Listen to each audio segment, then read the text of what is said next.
What's gonna separate you is when it's beast time, when it's war time, you gotta get up and make it happen. Why? Because that's what beasts do. Watch this though, guys. You can't just say you want it. It's cute to say it. But when it's showtime, when the sun comes up, now it's time to hunt. And what separates you from everybody else is that when it's time to hunt, you ready to hunt. Because not only do I want to be a beast, I do what beasts do.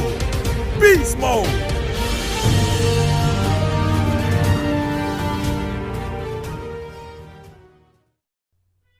What is up, YouTube? Live via satellite here, and today we are talking Kingdom, Manga chapter 570.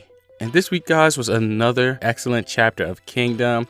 I didn't really like this week's as much as I did last week's, but it was still a pretty good chapter. It actually felt like the chapter went kind of fast to me.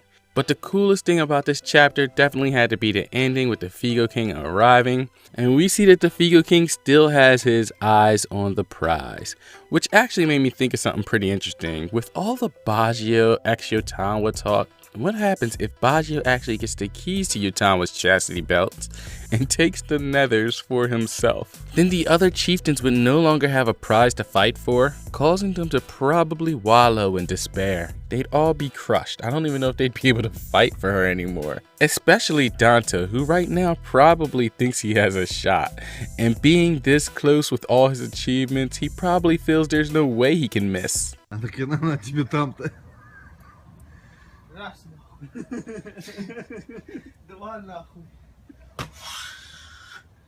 Огонь! Давай, не ссы, бля.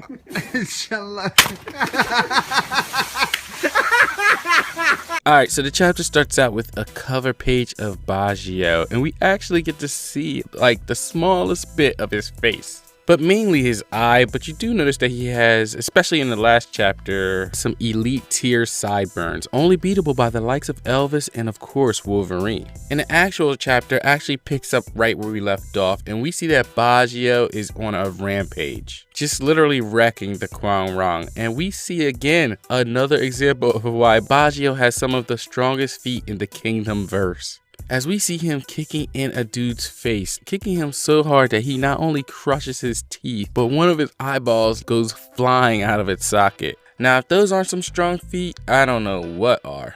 Oh my God, no he's not. No he isn't. Oh my no, he isn't. God. This is insane. This is the, oh my God.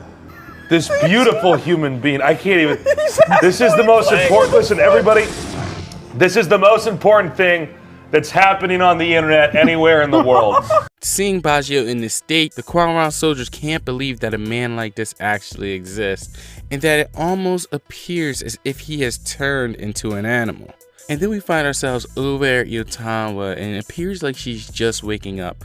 But you know that we've been through a bit of a time skip because she's surrounded by a bunch of dead bodies. And as she begins to look around, she sees that Bajio is still fighting. And I'm sure that it's here where she realizes that Bajio reverted back to his old self in order to save her before she was captured. But we also see that she can hear something coming from a distance, and as Bajio is finally worn out and laying on the ground and struggling to move, Yotanwa tells him that he can stop now, and that he's done more than enough, and that thanks to his efforts, their rescuers have now arrived. And there's only one way to describe the way these guys burst onto the scene. You know Dasher and Dancer and Prancer and Vixen, Comet and Cupid and Donner and Blitzen. I mean, Har just continues to deliver these horse feats. I mean, the way these guys are prancing across the sky, I wouldn't have been surprised if we had gotten a visit from the King of the North. But even more surprised by these horses in the sky are the Kwangrang soldiers, who are caught completely off guard by Yotanwa's personal army. But what's actually confusing the Kwangrang even more is they want to know exactly how did Yotanwa's army find them, especially since they stopped using the horns a long time ago so that they wouldn't be tracked. But Shaman comes up with the explanation that there were two reasons they were able to pinpoint Yotanwa's location. And that was one, that even though they had stopped blowing the horns and initially Shaman and the rest of them were a bit nervous, they were actually still able to keep track of them due to the movements of the Kwangrang soldiers in the area. and 2, they were actually able to almost use Bajio as somewhat of a beacon because they could almost feel his inner screams that were filled with pain. And to me, I thought the first part of the explanation was cool, but the second part of the explanation was kind of off a little bit. It just didn't seem like it conveyed the message properly. Because if you simply break it down, all Hara's really having Shunmin say here is that they were vaguely able to sense Bajio's presence while he was in beast mode. But instead of saying something like that, I kind of feel like Hara wanted to make it sound cooler, and instead had people probably wondering, since when did the mountain tribe have abilities like this? So even though I didn't kind of like the way this was worded, I didn't mind they were able to find Yotanwa using this ability in conjunction with them using the movements of the Kwangrang soldiers. Because we kind of already did have a little bit of a precedence for this to be able to sense stronger characters when the battle's heating up. Like not too long ago in a recent video, I was discussing the fact about how Yotanwa in chapter 33 was able to sense Shin's presence even though he was in a different location within the palace. But the part I actually left out since we were talking about Yotanwa was that one of her subordinates, even though she's the first to look, is actually the first one to speak about the presence, asking her if the presence he was feeling was actually Bajio. So it has been done. I think I just wasn't a fan of the execution of it. So even though the Kwangrang were caught off guard, they still try and use this opportunity to capture Yotanwa, especially since they think that her troops should still be pretty weakened from the earlier battle. But we see Taijeifu and his men arrive on the scene, proving this theory wrong as he smashes the troops trying to capture Yotanwa with one swing of his weapon. And to be honest, I'm not even sure we can call this a swing. It almost seems like that would be a bit of an understatement.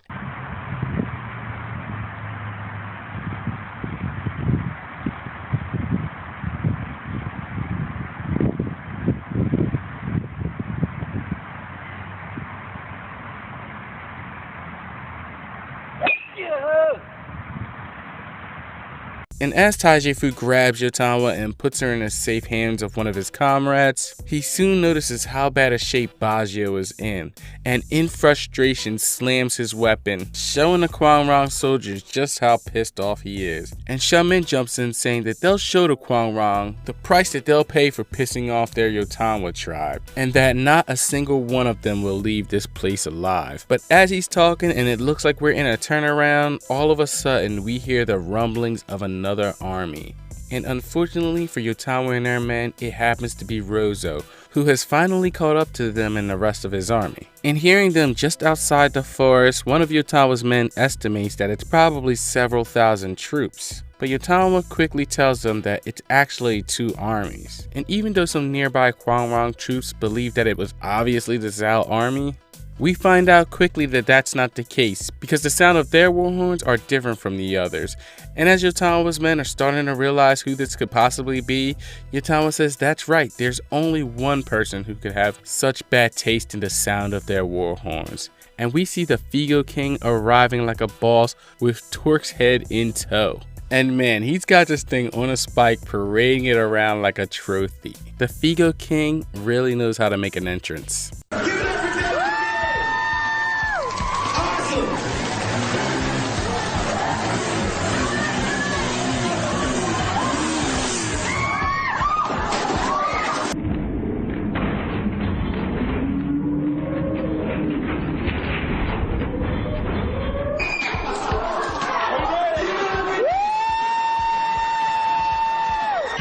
And for me, this was like the best part of the chapter because the Feego King has no fear at all. He actually sees this as a great opportunity. Because even though he came initially just hearing that Yotanwa was in trouble, to have King Rozo right in his sights and having the ability to not only end the war, but also take the lead in the race for Yotanwa's nethers, the Feego King doesn't even hesitate to launch an attack on an unsuspecting Kwangrang army below.